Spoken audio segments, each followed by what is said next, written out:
আসসালামু আলাইকুম। স্বাগত জানাচ্ছি আরটিভির সকালের সংবাদে। আপনাদের সঙ্গে আছি আমি ইরামণি মণ্ডল। মাতারবাড়ি গভীর সমুদ্র বন্দর, কয়লা বিদ্যুৎ প্রকল্প এবং মহেশখালী সমন্বিত উন্নয়ন কর্তৃপক্ষ মিডার কার্যক্রম পরিদর্শনের উদ্দেশ্যে কক্সবাজারের পথে রয়েছেন প্রধানমন্ত্রী তারেক রহমান। সকালে কক্সবাজারের উদ্দেশ্যে ঢাকা ছাড়েন প্রধানমন্ত্রী। মাতারবাড়ি গভীর সমুদ্র বন্দর পরিদর্শনের পর সাম্প্রতিক বন্যায় ক্ষতিগ্রস্তদের পুনর্বাসনের লক্ষ্যে চট্টগ্রামের বাহারছড়া ইউনিয়নের পশ্চিম বাঁশখালী উচ্চ বিদ্যালয় ও কলেজ মাঠে আয়োজিত অনুষ্ঠানে অংশ নেবেন তারেক রহমান। পাশাপাশি ফটিকছড়ি আল্লামা শাহ মহিবুল্লাহ বাবুনগরীর সঙ্গে সৌজন্য সাক্ষাৎ করবেন প্রধানমন্ত্রী। যোগ দেবেন সাম্প্রতিক বন্যায় ক্ষতিগ্রস্তদের পুনর্বাসনের লক্ষ্যে হাটহাজারী সরকারি কলেজ মাঠে আয়োজিত অনুষ্ঠানে।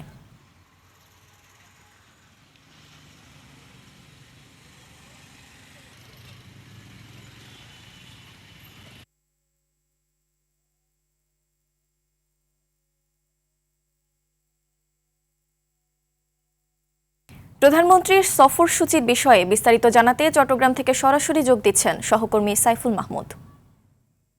সাইফুল, প্রধানমন্ত্রীর সফরের বিস্তারিত জানাবেন। দলীয় নেতাকর্মী ও স্থানীয়দের প্রতিক্রিয়া কেমন দেখছেন জানাবেন। যে এরা আসলে যেমনটি বলেছেন, যদি বলে থাকি আসলে নির্বাচিত হওয়ার পর এই প্রথম কিন্তু চট্টগ্রামে আসছেন প্রধানমন্ত্রী, এবং সেই সাথে কিন্তু এখানে যে দলীয় নেতাকর্মীরা রয়েছে তারা কিন্তু আসলে খুবই খুশি, খুবই উচ্ছ্বাসিত।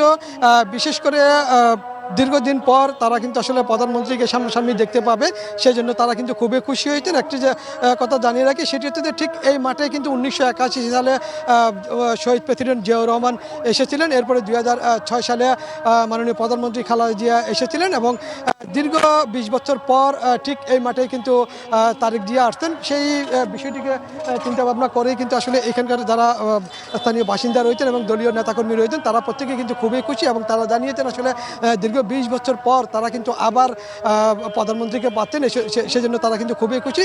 এর আগে একটু বিষয় জানিয়ে রাখি, সেটি হচ্ছে যে এখানে কিন্তু যেই নেতাকর্মীরা যারা রয়েছে তারা কিন্তু সড়কের দুই পাশে কিন্তু দাঁড়াবেন, এবং প্রধানমন্ত্রীকে শুভেচ্ছা জানানোর জন্য তিনি সড়ক পথে ফটিকছড়ি থেকে আসবেন, সেই জন্য কিন্তু দুই পাশে কিন্তু দাঁড়াবেন এমনটাই প্রত্যাশা আছে এখানকার যারা স্থানীয় নেতাকর্মী রয়েছে তারা, এবং যারা সাধারণ মানুষ রয়েছে তারাও কিন্তু খুবই খুশি। তারা জানালো আসলে দীর্ঘ সময় ধরে তারা কিন্তু প্রধানমন্ত্রীকে আসলে টেলিভিশনের মাধ্যমে দেখার সুযোগ পেয়েছেন, কিন্তু যার কারণে তারা আজকে সামনাসামনি দেখবেন, সেই জন্য কিন্তু তারা অনেকেই খুশি।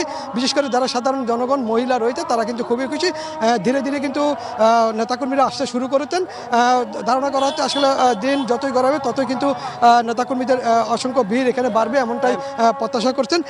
এর আগে মাননীয় প্রধানমন্ত্রী তিনি বাঁশখালী থেকে ফটিকছড়ির উদ্দেশ্যে রওনা দেবেন। ফটিকছড়ি থেকে তিনি কিন্তু হাটাজারিতে আসবেন। হাটাজারিতে আসার পরে তিনি কিন্তু হেফাজতের সাথে বৈঠক করবেন, এবং সেখানে আল্লামা শাহ শফির কবর জিয়ারত করবেন। এরপরে তিনি এই মাঠে এসে বক্তব্য রাখবেন। তবে স্থানীয় জনগণ যারা রয়েছে তারা কিন্তু প্রত্যাশা করছেন মাননীয় প্রধানমন্ত্রীর মুখ থেকে তারা নতুন কিছু শুনবেন, নতুন আশা শুনবেন, এবং তাদের প্রত্যাশা মাননীয় প্রধানমন্ত্রী তাদেরকে নিশ্চয়ই কোনো না কোনো দিক নির্দেশনা দিয়ে যাবেন, এমনটাই তারা প্রত্যাশা করছেন। তবে সবকিছু মিলিয়ে কিন্তু ফটিকছড়ি এবং হাটাজারি এই দুই উপজেলার কিন্তু এখন কিন্তু উৎসবের আমেজ বইছে। বিশেষ করে যারা দলীয় নেতাকর্মী রয়েছে তাদের মধ্যে কিন্তু একটা বাড়তি উৎসাহ উদ্দীপনা কাজ করছে, যেহেতু আসলে দীর্ঘদিন পরে তারা মাননীয় প্রধানমন্ত্রীকে সামনাসামনি দেখতে পাবে সেই জন্য। এবং একই সাথে হাটাজারি যে বড় মাদ্রাসা রয়েছে যেখানে তিনি অবস্থান করবেন, বিরতি নেবেন, এবং একই সাথে যেখানে তিনি আল্লামা শাহ মোহাম্মদ শফির কবর জিয়ারত করবেন, সেই কারণেও কিন্তু আসলে ব্যাপক প্রস্তুতি নেওয়া হয়েছে মাদ্রাসার পক্ষ থেকে। সব কিছু মিলিয়ে কিন্তু এই মুহূর্তে কিন্তু একটা উৎসবের আমেজ বিরাজ করছে, এবং একই সাথে কিন্তু এখানে কিন্তু বেশ কয়েক স্তরের নিরাপত্তা ব্যবস্থা নেওয়া হয়েছে যাতে সব কিছু সুশৃঙ্খলভাবে হয়, এমনটাই প্রত্যাশা করছেন সবাই। তবে সব কিছু ছাপিয়ে কিন্তু প্রধানমন্ত্রীর আগমনের কে কেন্দ্র করে কিন্তু এখানে একটা উৎসবের আমেজ বিরাজ করছে, এবং একই সাথে সবাই কিন্তু অপেক্ষা করছে প্রধানমন্ত্রী কবে আসবে এবং তার বক্তব্য শোনার জন্য। ইরা, আপাতত এটাই ছিল আমার কাছে সর্বশেষ সংবাদ। পরবর্তীতে হয়তো আরও বিস্তারিত জানাতে পারবো। ধন্যবাদ সাইফুল। দর্শক, প্রধানমন্ত্রীর সফরের সর্বশেষ জানাতে চট্টগ্রাম থেকে যুক্ত হচ্ছেন আরেক সহকর্মী শামীম চৌধুরী। শামীম, প্রধানমন্ত্রী কখন নাগাদ মহেশখালী পৌঁছাবেন, সেখানে তার কি কি কর্মসূচি রয়েছে আমাদের জানাবেন।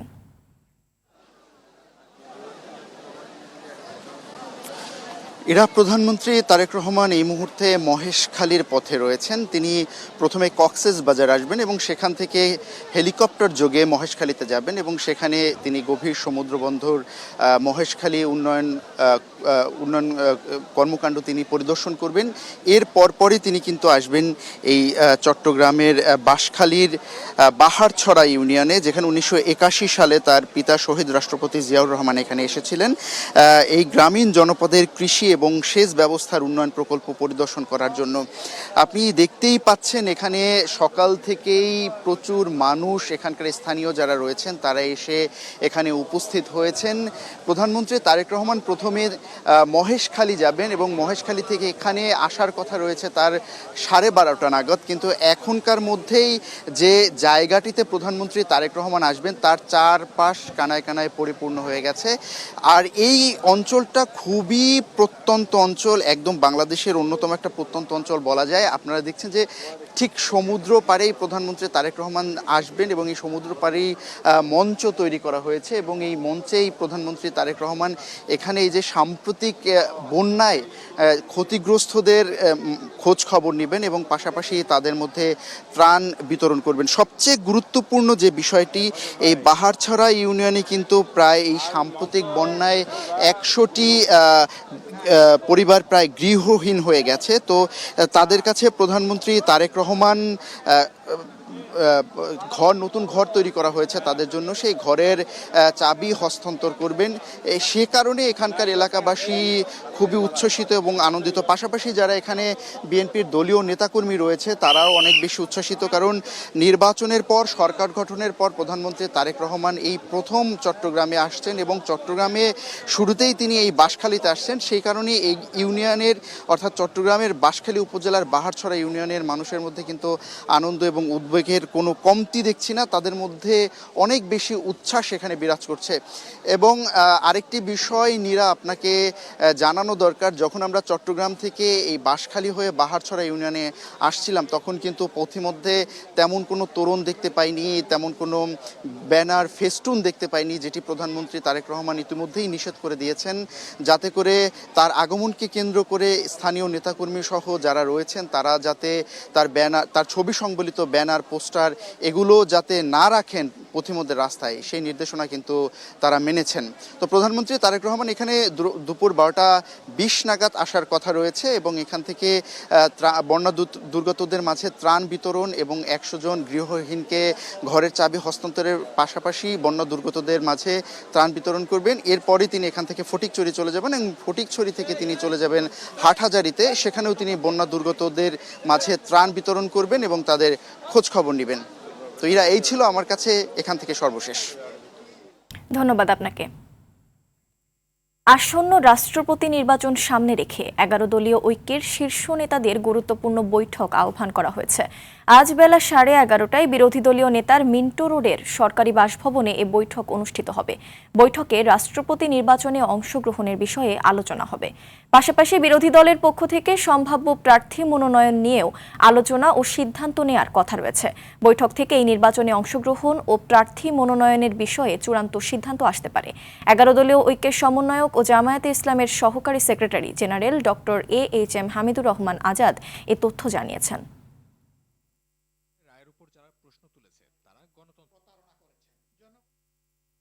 ভৌগোলিক সুবিধার কারণে আনোয়ারায় অর্থনৈতিক অঞ্চল করতে চীনাদের আগ্রহ বেশি। ইনভেস্ট বাংলাদেশ কর্তৃপক্ষ জানিয়েছে এরই মধ্যে $500 মিলিয়ন বিনিয়োগের জন্য বেশ কয়েকটি প্রতিষ্ঠান আগ্রহী। তবে পর্যাপ্ত গ্যাস বিদ্যুৎ সরবরাহ নিশ্চিত করতে না পারলে ভবিষ্যতে বিদেশি বিনিয়োগের ক্ষেত্রে হোঁচট খাওয়ার আশঙ্কা করছেন উদ্যোক্তারা। প্রয়োজনে জ্বালানির দায়িত্ব চীনা উদ্যোক্তাদের দেওয়ার পরামর্শ দেন তারা। আরও জানাচ্ছেন তৌহিদুর রহমান।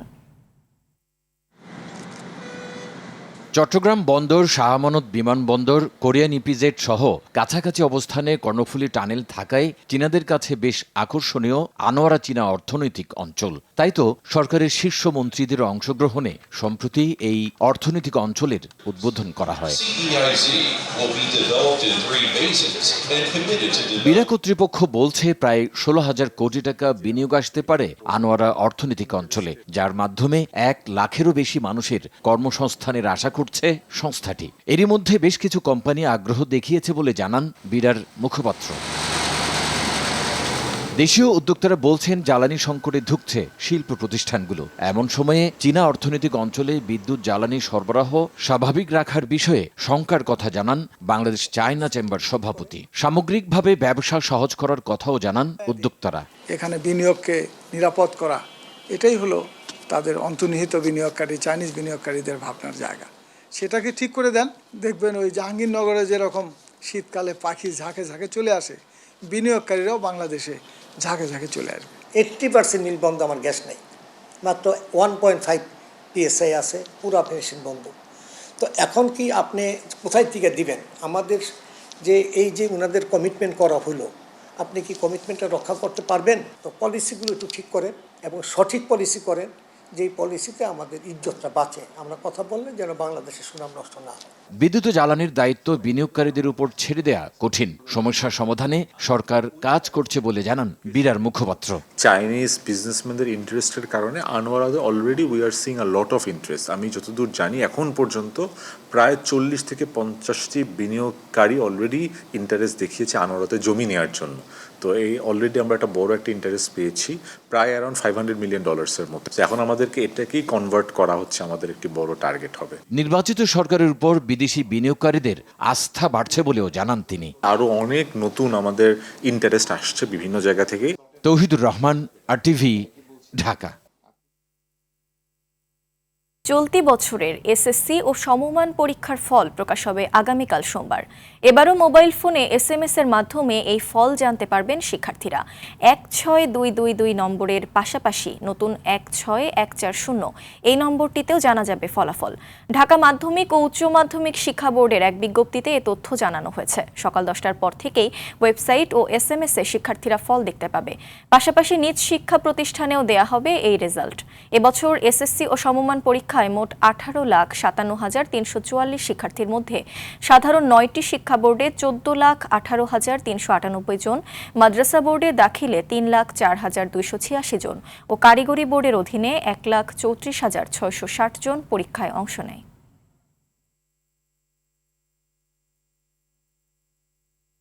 তীব্র লোডশেডিং ও গ্যাস সংকটের কারণে চরম সংকটে পড়েছে বরিশাল অঞ্চলের সম্ভাবনাময় লেদ ও ক্ষুদ্র প্রকৌশল শিল্প।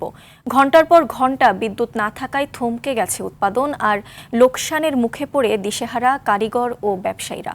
বরিশাল সংবাদদাতার তথ্যচিত্রে জানাচ্ছেন লিওন আজাদ।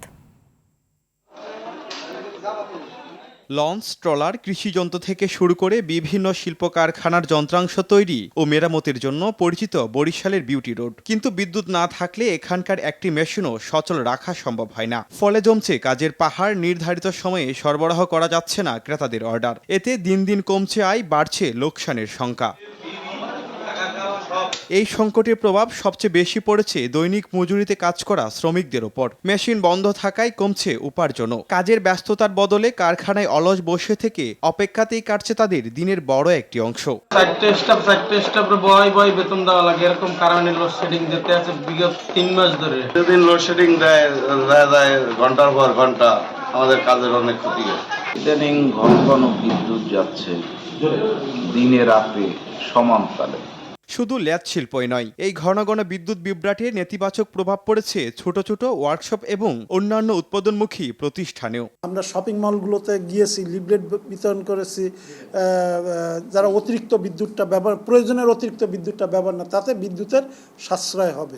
তবে পরিস্থিতির উন্নয়নে দ্রুত সমাধানের আশ্বাস দিয়েছে সংশ্লিষ্ট বিদ্যুৎ বিভাগ। টাওয়ারের তার ছিঁড়ে পড়ছিল, যেটা বিকল্প পথে আমরা বিদ্যুৎ সরবরাহ চালু রেখেছিলাম।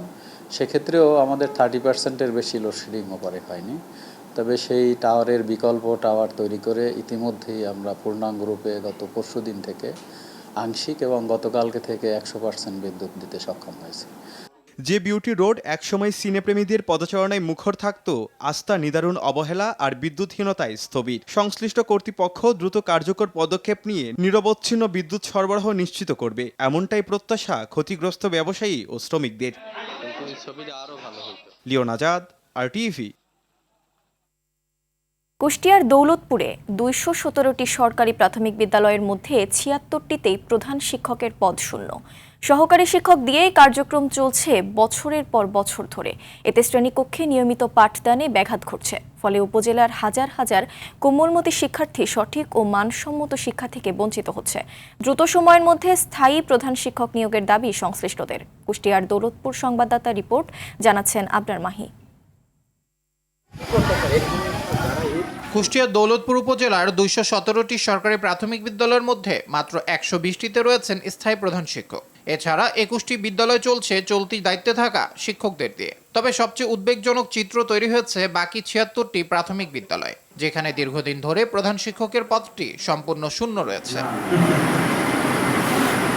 প্রধান শিক্ষক না থাকায় শ্রেণীকক্ষে ছাত্রছাত্রীদের নিয়মিত পাঠদান ও পাঠ্যসূচি সম্পন্ন করার চেয়ে অফিসের ফাইলপত্র ও অফিসিয়াল কাজ সামলাতেই বেশিরভাগ সময় ব্যস্ত থাকছেন এসব বিদ্যালয়ের জ্যেষ্ঠ সহকারী শিক্ষকরা। এতে চরমভাবে ব্যাহত হচ্ছে স্বাভাবিক শিক্ষা কার্যক্রম। আমাদের প্রধান শিক্ষক এখানে না থাকার কারণে আমাদের শ্রেণী কার্যক্রম এবং অফিসিয়াল যে দাপ্তরিক কার্যক্রম চালানো খুবই কঠিন হয়ে যাচ্ছে। আমাদের টিচার এমনি তো কম, সবার তো অনেকগুলো ক্লাস, ৫টা ৬টা করে আমাদের ক্লাস থাকে। সেই টিচারের ক্লাসগুলো আমাদেরকে দেখা যাচ্ছে ভাগ করে নিতে হয়, সেক্ষেত্রে আমাদের একটু চাপ পড়ে যায়। ভারপ্রাপ্ত প্রধান শিক্ষক দিয়ে স্কুলের কার্যক্রম পরিচালনা করা লাগে, সেক্ষেত্রে আমাদের শ্রেণী পাঠদানটা খুব ব্যাহত হয়, কেননা ওনাকে হচ্ছে প্রায় দাপ্তরিক কাজে উপজেলা বা বিভিন্ন পর্যায়ে যেতে হয়। দ্রুত প্রতিটি বিদ্যালয়ে প্রধান শিক্ষকের শূন্য পদগুলো পূরণ করার আশ্বাস এ কর্মকর্তার। মধ্যে সরকার থেকে আমাদের নির্দেশনা আসছে, আমরা গ্রেডেশন তালিকার কার্যক্রম চালাচ্ছি এবং অতি দ্রুত প্রধান শিক্ষক পদে পদোন্নতি হবে এবং হলে আমাদের এই প্রধান শিক্ষকের শূন্য পদগুলো সমস্যা দূর হবে। শুধু আশ্বাস নয়, বিদ্যালয়ে সুন্দর পরিবেশ ও সঠিক পাঠদান ফিরিয়ে আনতে অবিলম্বে স্থায়ী প্রধান শিক্ষক নিয়োগের জোর দাবি জানান শিক্ষক ও শিক্ষার্থীরা। আবরার মাহি, RTV।